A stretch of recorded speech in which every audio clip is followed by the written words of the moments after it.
चला तर आज आपण पालक पनीर बनवणार आहोत। तर मी पालक कापून घेतला आहे, त्याच्यासाठी टोमॅटो, 4 हिरव्या मिरच्या, अद्रक, लसूण आणि थोडेसे जिरे याची आपण ग्रेव्ही बनवणार आहोत।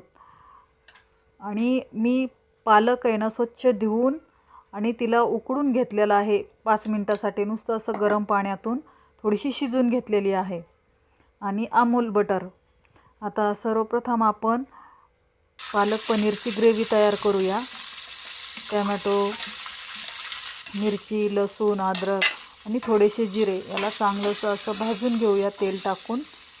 आणि छानपैकी ते भाजलं की मग आपण त्याची ग्रेव्ही तयार करूया। चला तर आपली आता हे ग्रेव्ही आधी पहिली करून घेऊया। पालक ग्रेव्ही तयार झालेली आहे आपली आणि हा टोमॅटोची पण ग्रेव्ही तयार झालेली आहे।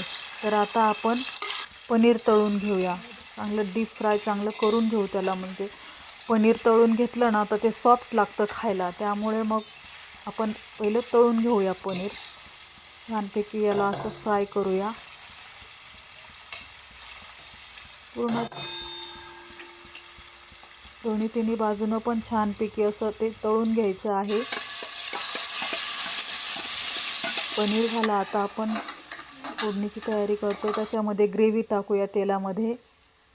ग्रेव्ही छानपैकी अशी मस्त एकजीव होईपर्यंत भाजून घेतली की त्याच्यामध्ये किचन किंग आणि धना पावडर टाकायचं आहे आणि ते छानपैकी चांगला मसाला एकजीव होईपर्यंत चांगलं हलवून घ्यायचं आहे। याच्यामध्ये आता आपण पालक ग्रेव्ही टाकणार आहोत।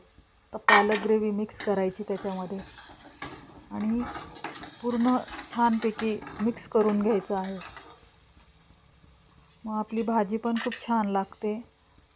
पालक पनीर तुम्ही नक्की ट्राय करून बघा, खूप छान भाजी होते।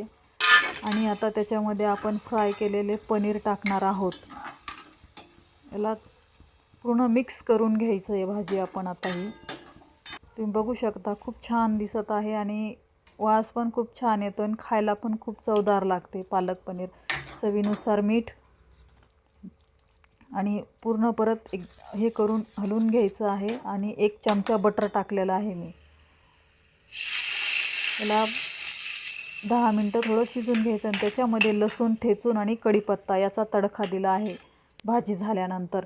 हा लसूणचा तडका दिला ना तर एकदम चमचमीत आणि खूप छान होतं आपलं पालक पनीर। हे बघा, तुम्ही बघू शकता आपलं पालक पनीर तयार झालेलं आहे। प्लीज फॉलो करा, सपोर्ट करा। धन्यवाद।